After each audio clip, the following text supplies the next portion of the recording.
अज्ञात व्यक्तीने केला गोळीबार।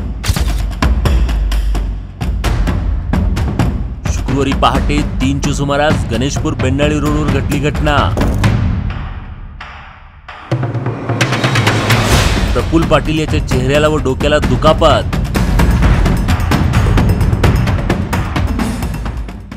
बेळगावमध्ये अज्ञात व्यक्तीने चालत्या कार गाडीवर गोळ्या झाडल्याची घटना शुक्रवारी पहाटे 3च्या सुमारास गणेशपूर बेंडाळी रोडवर घडली। गोळीबार दरम्यान कारच्या काचेवर गोळी लागल्याने प्रफुल्ल पाटील हा वाचला आहे। अज्ञात व्यक्तीने केलेल्या गोळीबारामुळे कारच्या खिडक्या व काचा फुटल्या आहेत।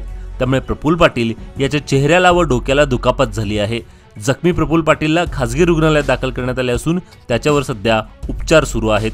बेळगाव ग्रामीण पोलीस ठाण्याच्या हद्दीत ही घटना घडल्याने घटनास्थळी ग्रामीण पोलीस ठाण्याचे उपनिरीक्षक लखप्पा हे दाखल होऊन चौकशी सुरू केली आहे। मात्र या घटनेने शहरात एकच खळबळ माजली आहे।